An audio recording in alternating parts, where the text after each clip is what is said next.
Hello, everybody. Welcome to this week's episode of the Well Anchored Life podcast, where we share the stories of brave guests who have navigated life's toughest storms and learned how to thrive amidst hardship. I'm your host, Belisha Tang. First, a quick and important note. This episode of the Well Anchored Life explores deeply personal and sometimes sensitive topics, specifically surrounding mental illness. We want to be explicitly clear that neither the host nor the guest are licensed medical professionals or therapists. We are simply sharing our lived experiences and insights from our own personal journeys.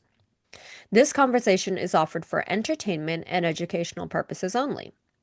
If you or someone you know is struggling, please reach out immediately to a qualified professional. Listener discretion is advised. Thank you. All right, guys, this week I am thrilled to have on the podcast Mike Krechevsky. Mike is a family support specialist and mental health advocate dedicated to guiding families through the challenges of severe mental illness. His professional focus is deeply personal. He is a parent of an adult son living with bipolar disorder and psychosis. Mike worked as a family support specialist at the Felton Institute for 7 years. In this early intervention outpatient program for bipolar disorder and psychosis, he leveraged his personal empathy and professional expertise to provide vital support, resources, and hope to caregivers facing similar crises. Mike's unique perspective, blending a corporate background with profound personal advocacy, makes him an essential resource for families navigating the mental health journey. Everyone, please welcome Mike to the podcast.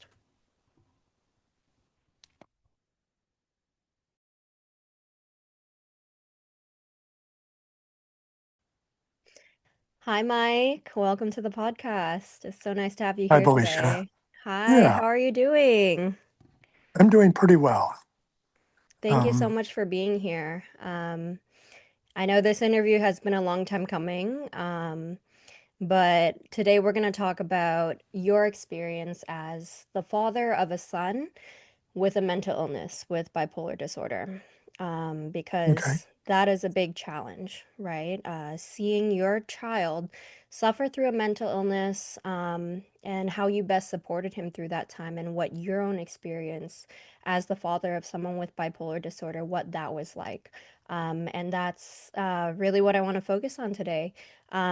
And I just wanted to start by saying thank you so much for being on this podcast. I know you were diagnosed with brain cancer, right? Back in how many months ago was that? It was actually January 1st. I had a seizure, Wow. and um, it, the diagnosis was glioblastoma, Hmm. which is incurable, um, Yeah, but I'm so it's sorry. treatable.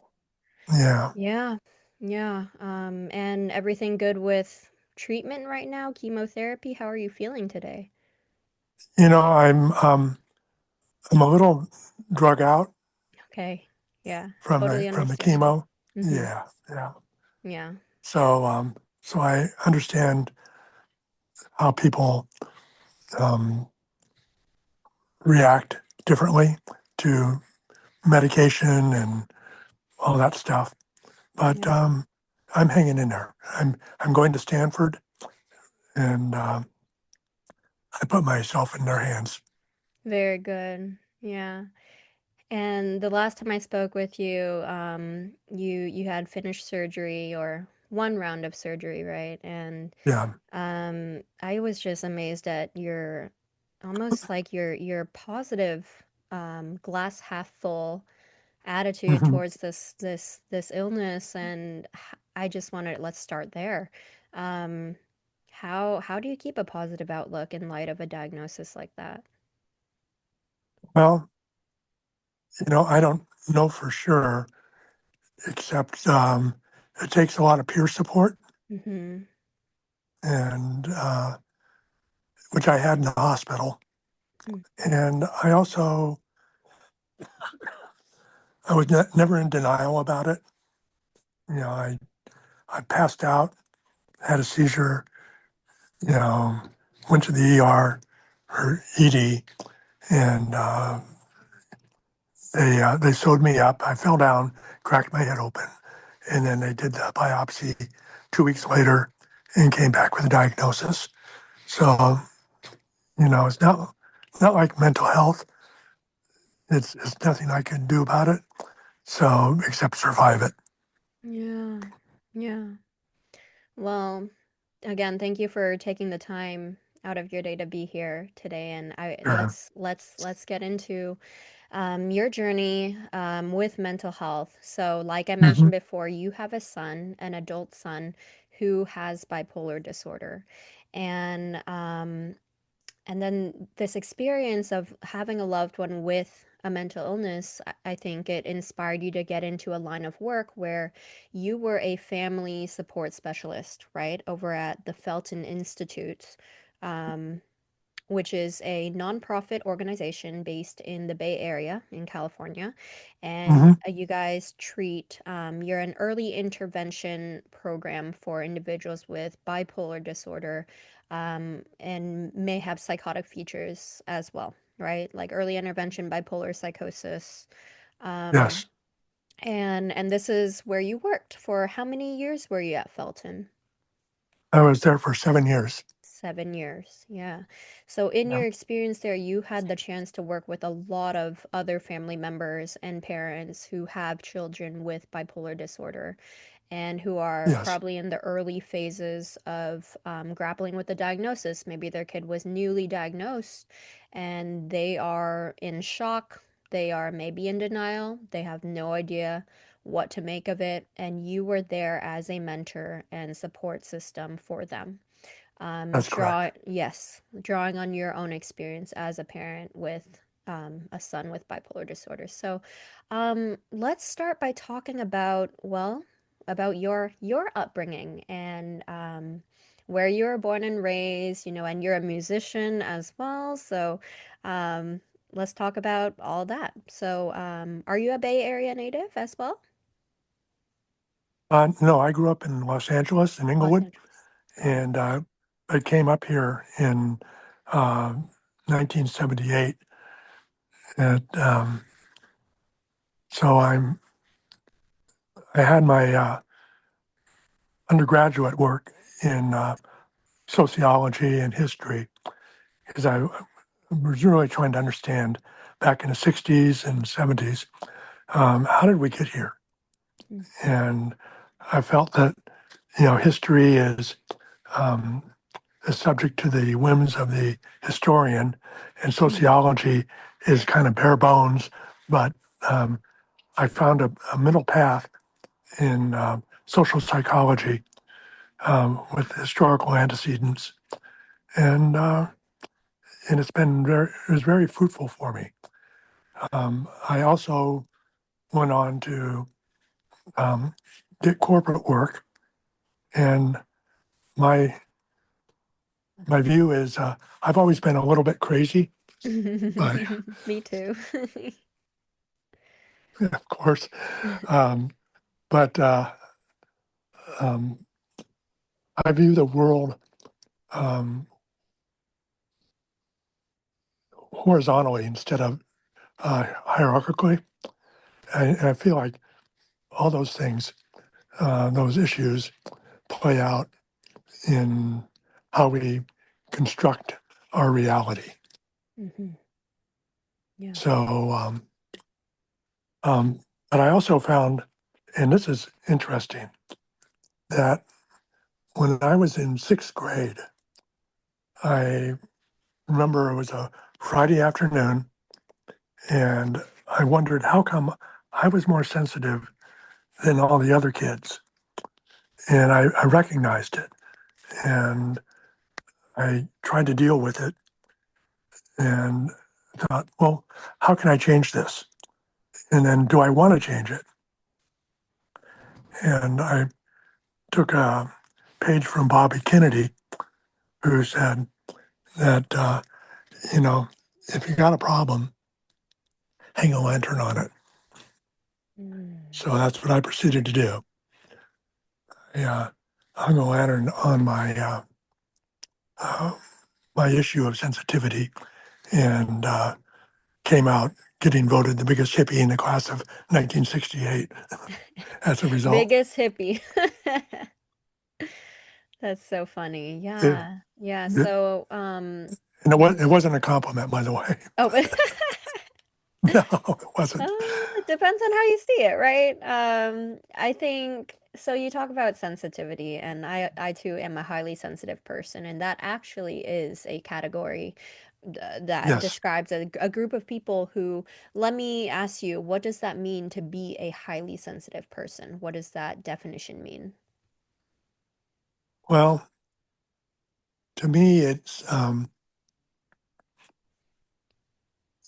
I'm an HSP, so highly sensitive person. And on the bell-shaped curve, which we all live with, there's people who are completely insensitive. The bulk of people are somewhat sensitive, and then about 10% of the population is highly sensitive.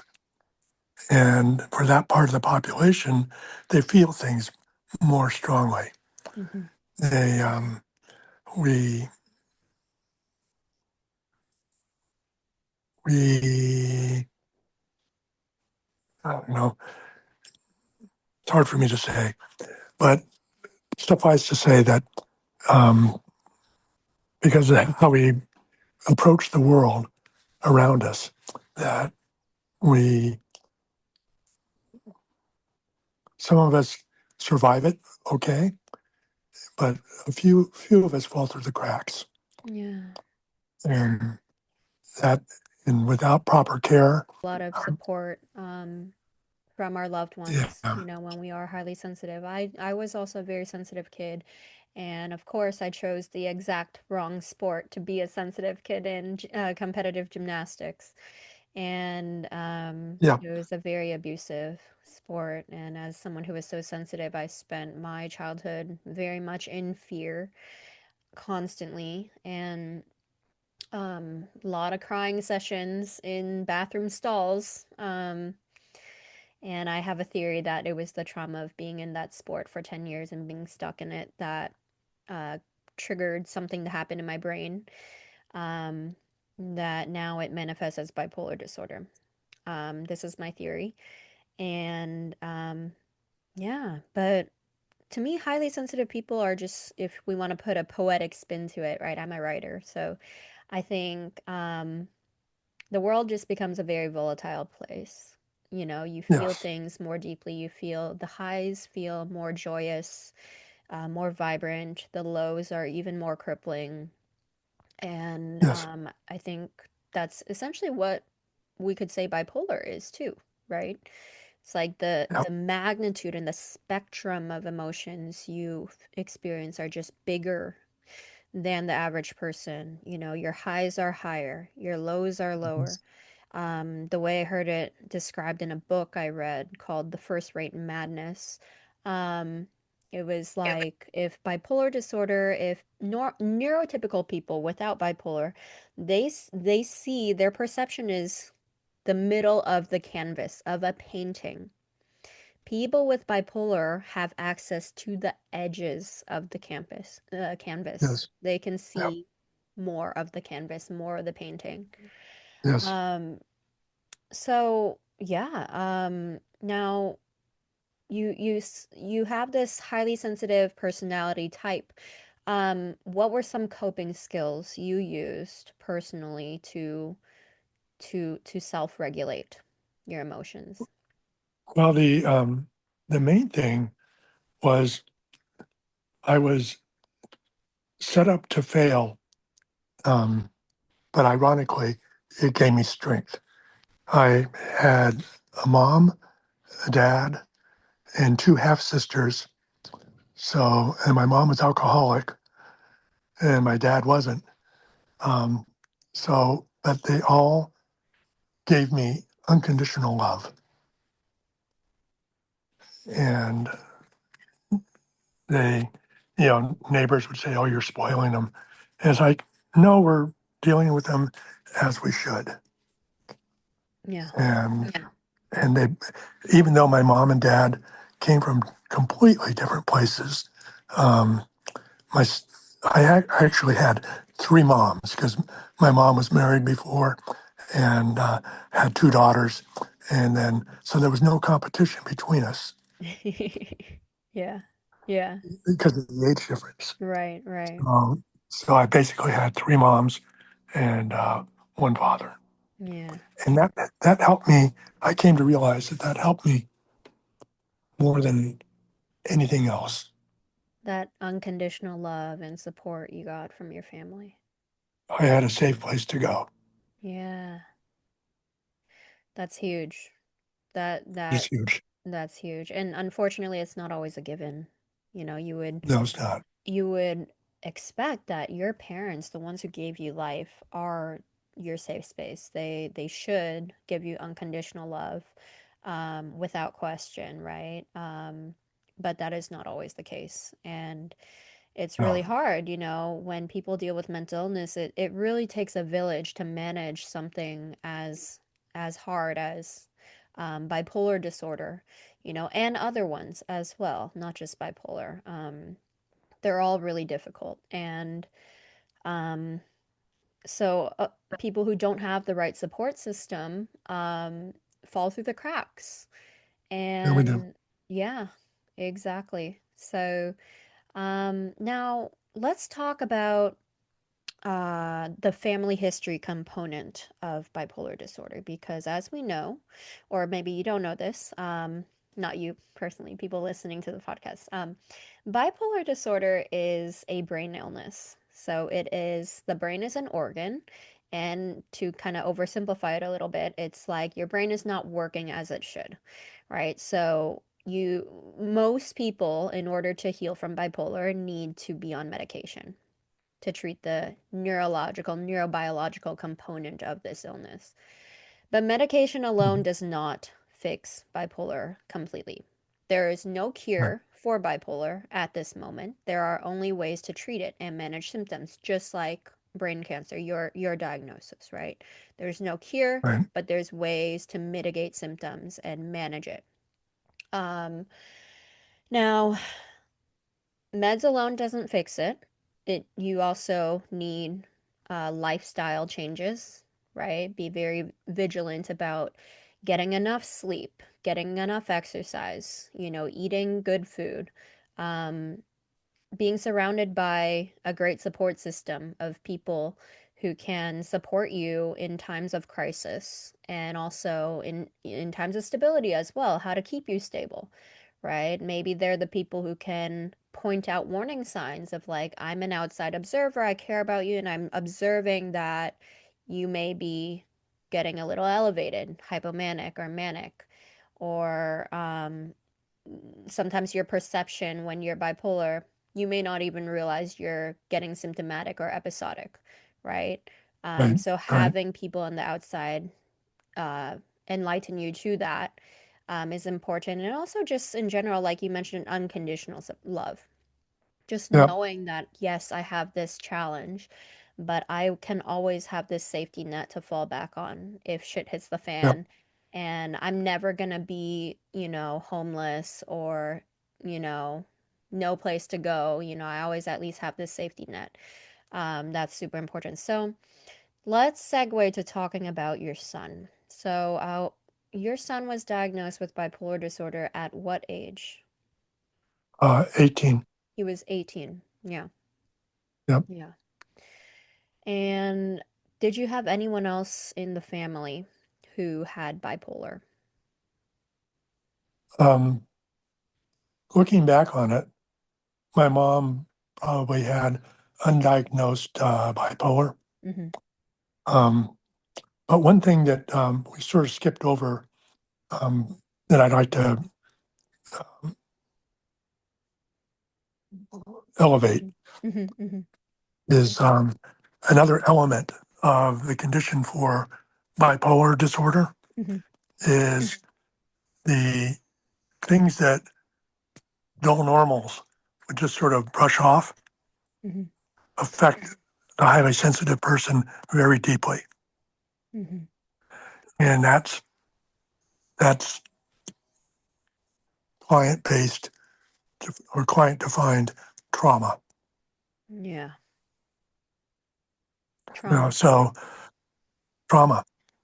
And, I don't think enough has been, we can say enough about that because there's guilt on the caregiver side.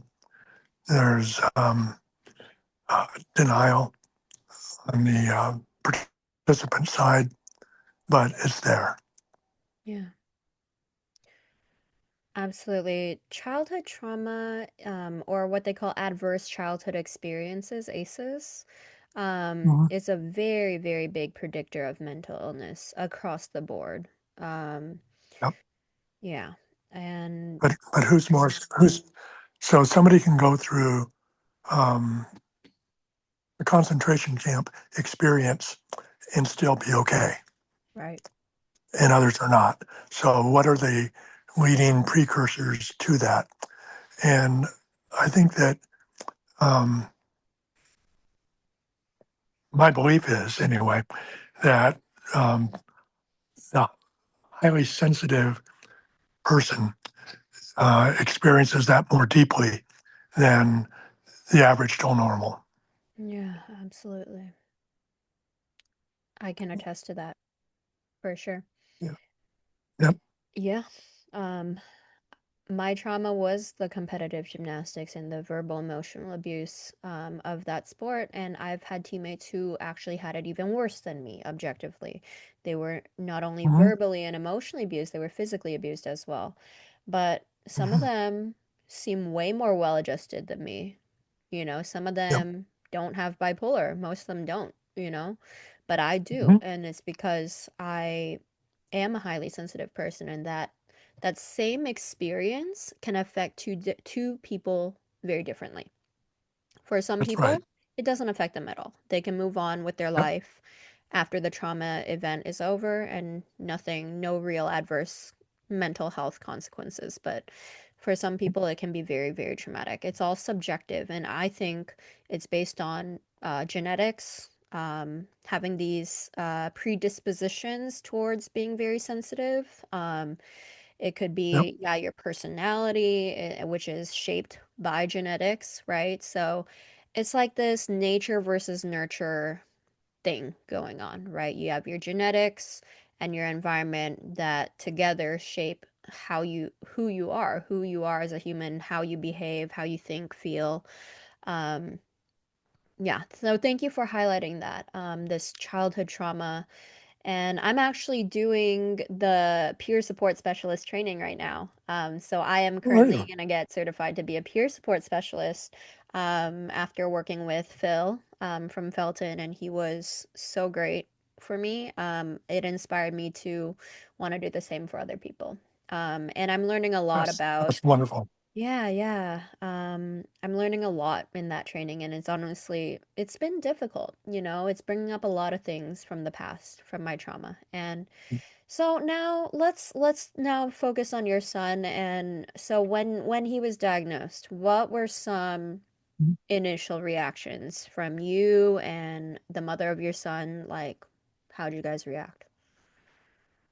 Well, I remember it very distinctly that he came up to me one morning and said, "Dad, I need to talk to you."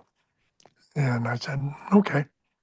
And so I went downstairs and he sat across from me and he goes, "I think I have schizophrenia, but I don't, I don't know what to do with it."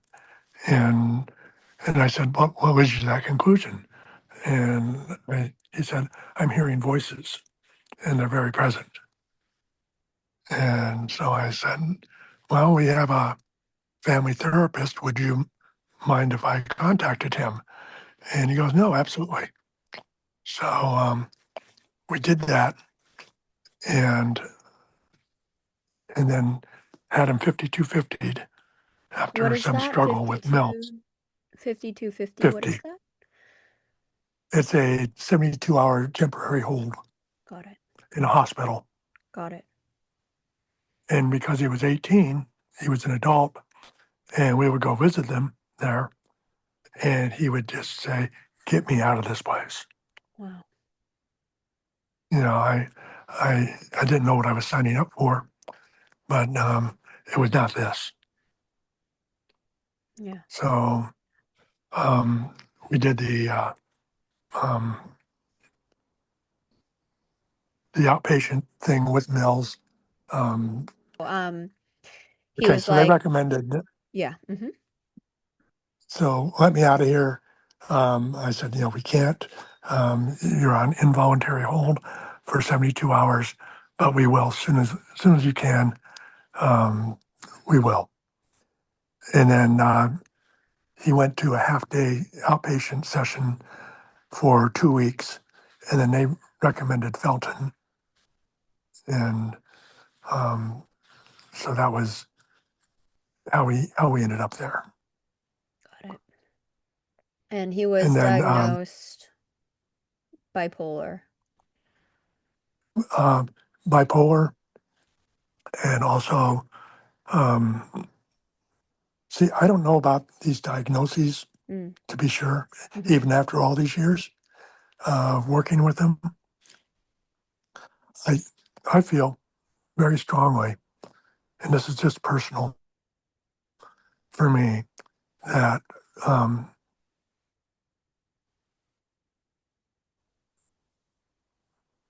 we we tend to put people in boxes in this country, and we give them meds and we give them cognitive behavioral therapy, but they have to recognize the gap in their behavior. Yeah. Oh, okay. Something popped up on my screen.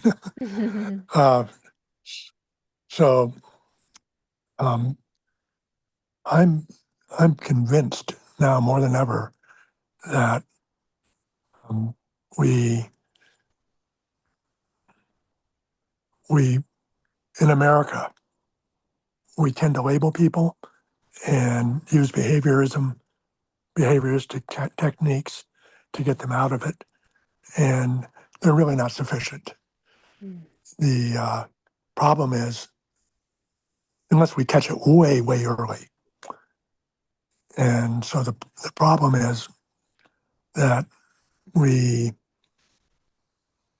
it's costly, and insurance companies hate paying the price.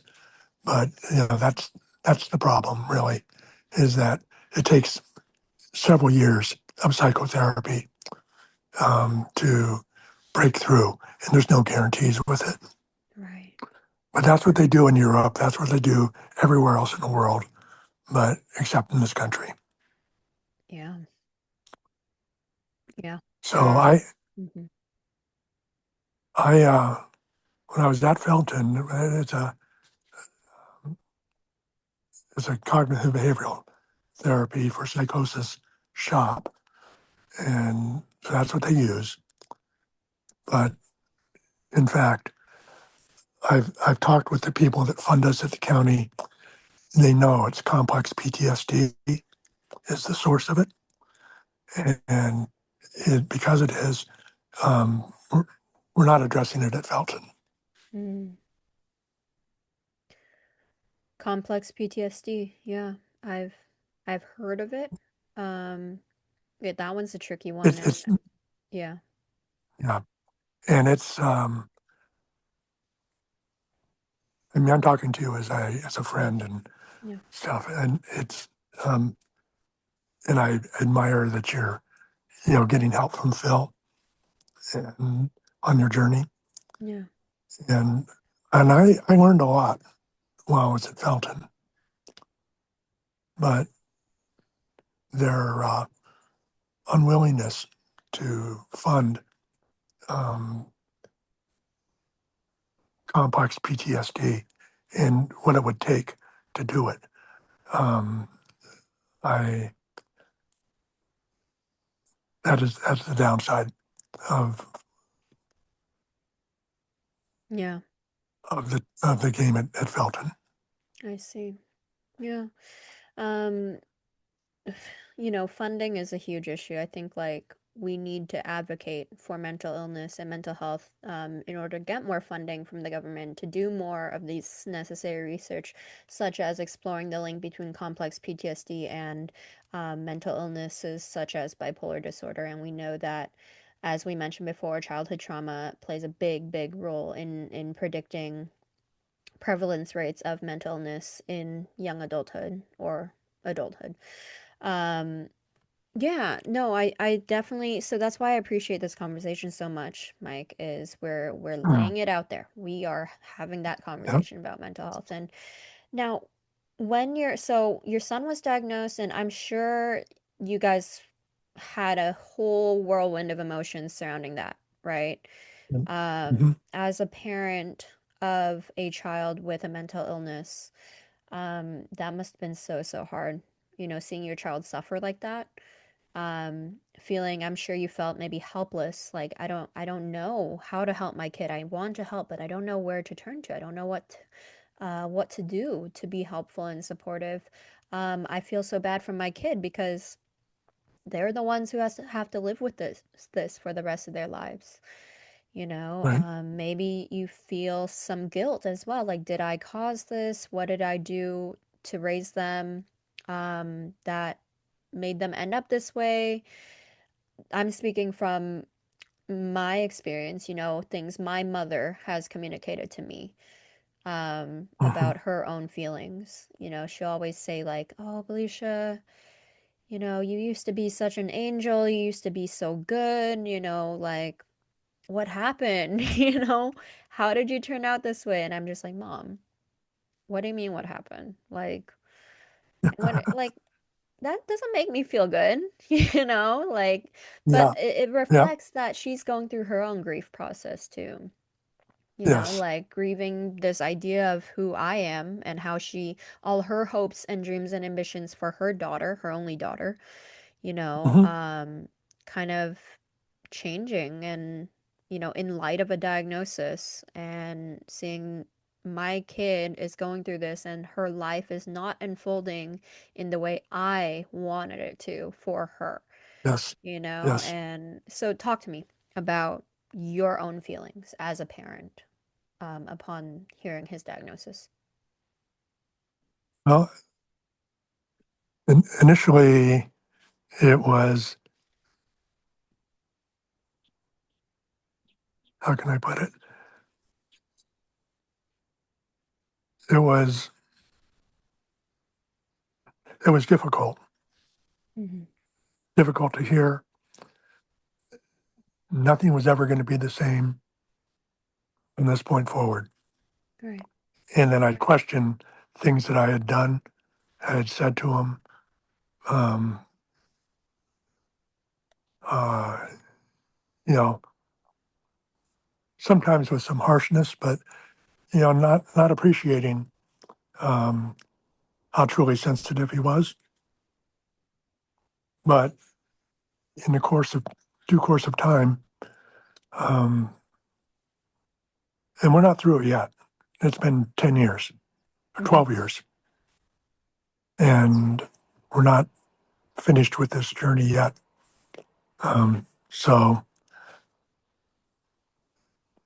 all I want for him is, and this is for him to experience his existential authenticity for himself, whatever that means. And I don't care if it means that he's, you know, the usual suspects, if he's, gay or, um, just there's gonna, be a truck driver or whatever, career aspirations, personality, um, things, whatever. It doesn't matter. Just as long as he's true to himself, then I'm happy. And I think that that'll be his way out. Yeah, his way out of illness, right? Yes. Yep. I really want to highlight what you just said, existential authenticity, because that is one of my most fundamental life values is I need to live a life that is in alignment with who I am, my essence, who I am at the core, removed from the bipolar. You know, the bipolar is not you, it is something you No. have. It is a Yes. diagnosis that describes a set of mood symptoms that you experience as a Yes. function of your brain biology. Okay, that's it. Yes. You are not your illness. Okay. And we No. got to let go of all the stigma and the shame. Yes, this mental illness in general is stigmatized, unfortunately, but this is exactly the conception that we have to dismantle, you know? And if you could look at yourself beyond the label and say, who am I, bipolar Hmm. removed? Who is Belisha? Hmm. And then live a life in accordance with that. That was my ticket out of illness, to be honest. Yes, I needed the medication, I needed the therapy, I needed the support system and everything. But now I'm pursuing a career that I love. As a fitness instructor, as a dance teacher, yoga teacher, and now moving into entrepreneurship. And because I'm so much in alignment with who I am, like it's like the bipolar kind of took care of itself. But it's always going to be there.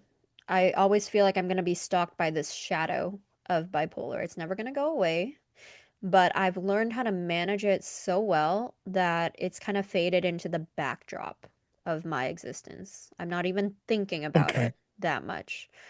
And I'm one of the best cases, I think, of bipolar for because I was lucky. For one, I had great access to resources. My parents, my parents, they are not perfect. And there's a No, lot of no, no. cultural stuff going on, generational cultural, that make them not super amenable to therapy. Um, but they tried their best, and I think as a parent, with a kid with a mental illness, I think it's important to be able to forgive yourself as well. So we were talking about forgiveness and Yes. how, it's not anyone's fault that your son has this illness. No one asked for it, and it can feel very unfair. Um, Hmm. but I think that is the challenge. Everyone has their own challenges, and my challenge and your son's challenge is that we have mental illness. That was the hand we were dealt. And it affects everyone around them. It affects loved ones. We're the ones with the diagnosis, but it has kind of this collateral effect, and so I want to ask you, um, how did you make your peace with your son's diagnosis? Did you immediately accept it? Or did you go through a denial phase that a lot of people go through? Um, I accepted it, Mm-hmm. um, and because he had ADHD prior as a precursor, Mm-hmm. and um, the um, so the doctors we had him to, um, they gave him a panel, and they came back with, well, actually, he has bipolar, Mm. and it's like, wow, didn't see that coming. And but the psychiatrist who basically was just, you know, it was in and out every month, and so we lost faith in him, and my son lost faith in him, and so we didn't know what to do. And then he stopped taking the medication, and with that he had a psychotic break. Wow. What is a psychotic break for people who don't know? The psychotic was when he pulled me downstairs and said I think I have schizophrenia. Hmm. And I said, what makes you think you have that? And he said, I'm hearing voices, and they're in my head. Yeah. Psychosis, hallucinations, right? Seeing, hearing things that Hallucinations. are not real. Yeah, Yes. that is terrifying. Oh my God. And I never had psychotic features with bipolar, which I'm very grateful for, and I really hope it stays that way, but I could only imagine how terrifying that must have been for him. And for you as well. Your son coming to you and being like, "I'm hearing voices." Like you Hmm. must have been like, "Oh my God." Like, When I get stressed out, I get more calm. oh, you're one of I, those, calm under pressure. I'm under pressure. Great. Wow, what a quality. What a skill. You know. And there probably was a lot of pressure, having your son witnessing all the episodes he went through, um, and this constant stream of anxiety and worry of wondering, is my son ever going to get better? Is he ever going to be in remission and find stability? You know, there's so much uncertainty too about the prognosis. Um, so how do you manage your anxiety and worry when these feelings creep up? Well, we, Terry and I, who are still very close, Hmm. that's my former wife, um, we're just, we're keeping the parent group going, even though I don't work at Felton anymore. Hmm. And that's helpful. And so we meet once a month, and um, and it's well attended. Yeah. So this is So a I community of parents you've worked with in the past? yes. Hmm. So that's from Felton, and also from people that are not from Felton. We've established a support group for ourselves, and and we talk about you know the issues that come up as they come up, and part of it is we Terry and I made a decision that we are in the terms of an alcoholic, we were enabling him by allowing him to stay at home and eat for free, and it just wasn't leading anywhere. So after a couple of years of that, we thought, well, this was the kid that was ordering sushi off the menu when he was 3 years old. So we gave him a choice. Um, Either he gets therapy and uh, and if the therapist recommends it, medication, or he has to leave the home. And that was a hard decision for us to make, but it was all geared towards um, helping him get better. Yeah. Well, that was over a year ago, and he's still living out of his car. Mm. So Yeah. I don't know what's next. I really don't. I really feel for you, Mike. It's as parents, it's so hard to know what to do with our kids sometimes, especially if they're adults, right? And Yep.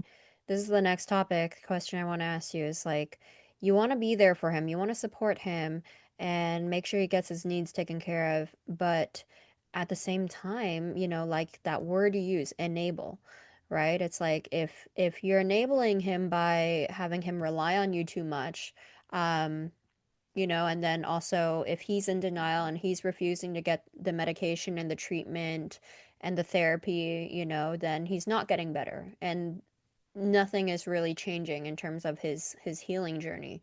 So at that Yes. point, you have to make a decision. It's like, how can we get the ball rolling? Okay, Yep. and it sounds like what you guys did was you gave him an ultimatum. You're like, either you get the help you need and you can stay here and get the help you need, or you can't. We are not going to enable you anymore. And that must have been so, so hard. Such a hard decision for you guys.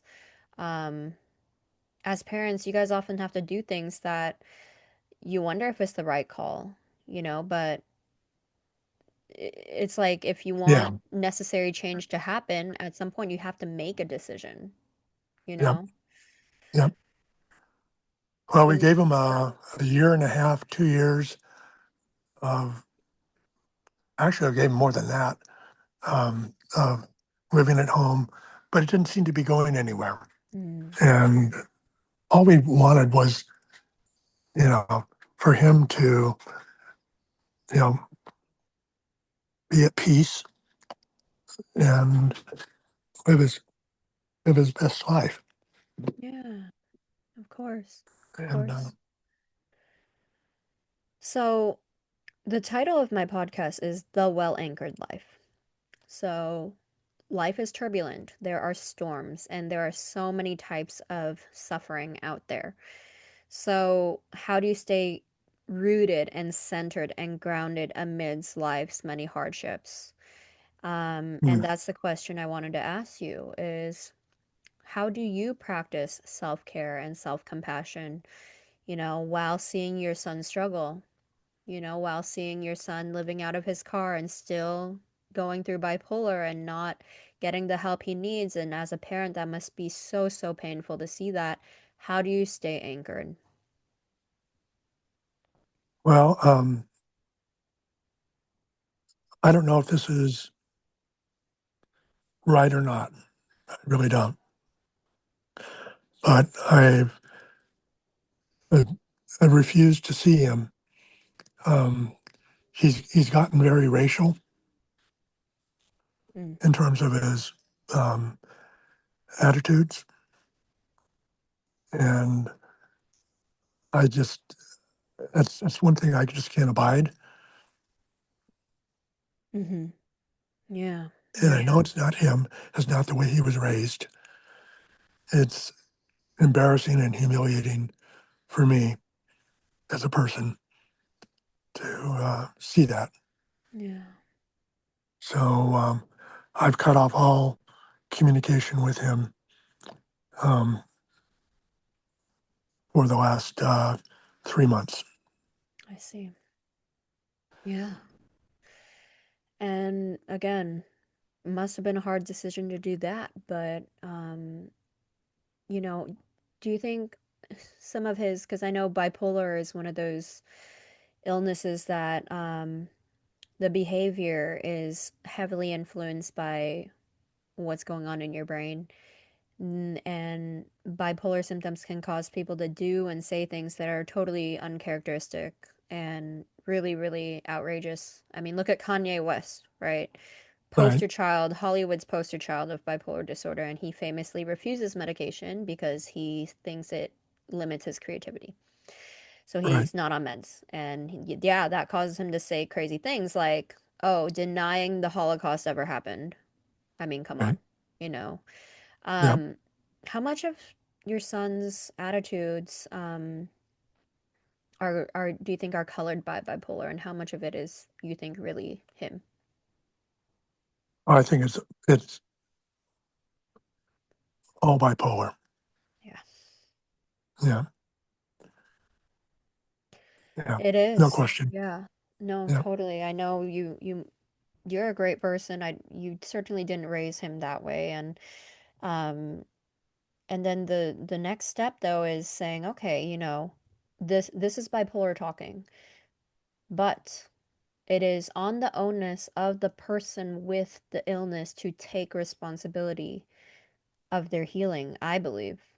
Yeah. I cannot just blame everything on bipolar. I refuse to do No. that.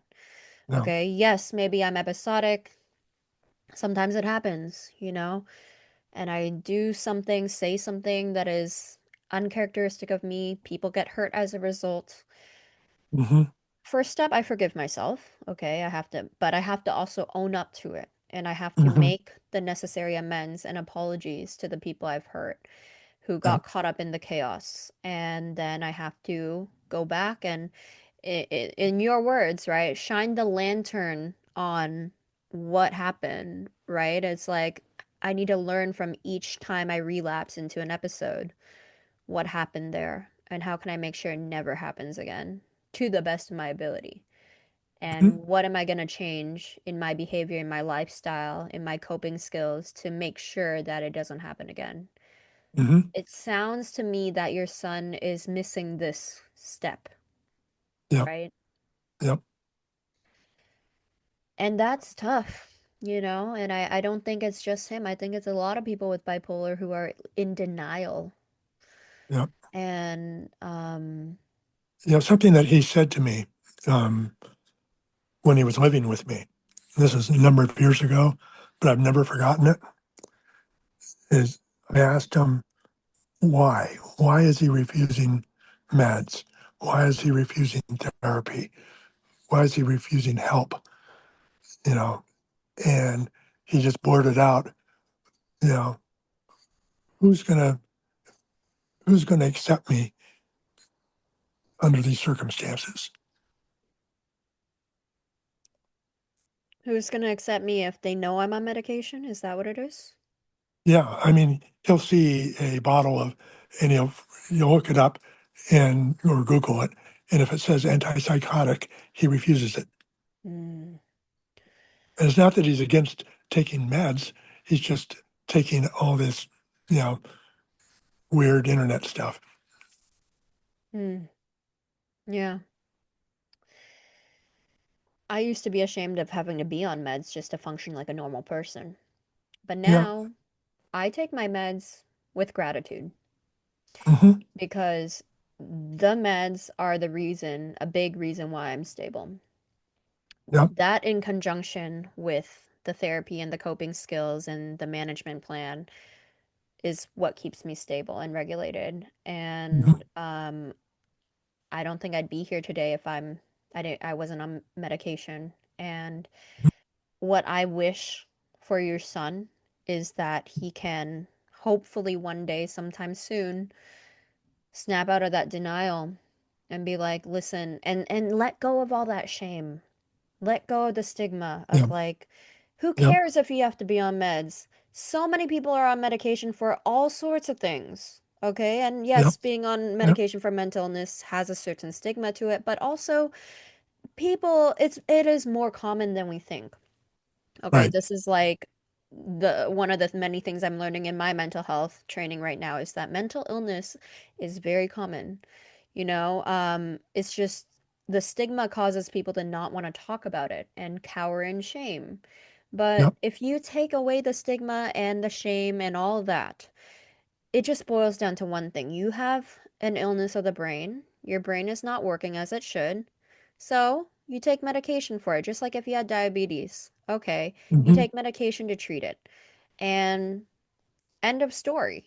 Of course it's not the end of the story. The healing is an ongoing journey, but you got to take the necessary steps to do what you need to do to feel better. Okay? To Hmm. to give yourself a fighting chance at living a vibrant life, living a well-anchored life, living a stable, happy, healthy life, right? Yep. You have to Yep. address the issue. You can't just ignore it. Um, so Mike, last question I want to ask you is, you've worked with so many parents and family members and loved ones of people with mental illness. You know, what is Yep. one piece of advice you would like to impart to maybe someone listening to this podcast who has a child who was newly diagnosed with a mental health condition, and more broadly, any kind of disability or illness, and it just freaking shattered their world and broke their hearts? And Mm. what would you say to them in this moment? You know, I guess maybe I'm being Pollyannish, but to me, it's we're a very young culture and a very young country, and so we tend to you know want to do things quickly and solve the problem and then move on. Mm-hmm. And more mature cultures have a different way of looking at things. And I point out to examples of Van Gogh, was probably had schizophrenia. Um, you know, Mm-hmm. these are young people who have a gift, and that gift might not fit into the machine, but it's a gift. And but like any gift, it's it's it's a double-edged sword, Yeah. and so it can be very helpful. I mean, I had a successful career at Dun and Bradstreet Corporation. It was, you know, it was the antipathy of a supportive culture. Mm. Mm-hmm. And but I I figured out things for them that they couldn't see for themselves, and as a result, had a very successful career. I was always the outsider, you know, Mm-hmm. but I was already I was groomed for that role Yeah. at an early age. Being a highly And, sensitive person kind of grooms you for that. You yep, always feel a little bit different, a little bit, why am I feeling these things that other people are not feeling? Or yes, maybe you're just extremely perceptive of things that people don't even notice. And mm, yes, that can give rise to feelings of being an outsider, being other, being different. But different is not always bad. And that's really the no, it's not. takeaway here, is like Yeah, neurodivergence should be celebrated, I think. exactly. Yeah, and that's why I'm so happy to do this call with you Thank you, because Mike. I believe it's. This I was don't know if it'll brilliant. be my last contribution, but to this topic, but I hope not. No, it was a pleasure having you. And if you want to hop on at a future time, I mean, this was more of a general interview about, it was very general. We covered so much. It was so comprehensive. But in the future, if we want to pinpoint on a specific topic within the recovery journey, Yep. I'd be so happy to bring you back on the podcast and we can talk more about, anything you feel called to talk about with regards to recovery, with regards to supporting a loved one with a mental health condition, anything you want, Mike. This was such a contribution to hear your lived experience and also your expertise as an individual who has worked in the mental health field and mentored so many parents of kids with mental illness. Um, Mm. this was awesome, and I'm so excited to get this interview out there. Thank you so Uh, much. you're welcome. You're welcome. All right, you take care of yourself, okay? Okay, you too. All right, bye, Mike. Bye. As we wrap up today's journey, a massive thank you for spending this time with us on the Well Anchored Life. If you enjoyed this episode, please take a moment to rate, comment, and subscribe wherever you get your podcasts. It really helps other people find the show. We have new episodes dropping every Tuesday, so follow us on Instagram to stay up to date with new episodes and behind the scenes content. We appreciate you being here. Talk to you guys next week.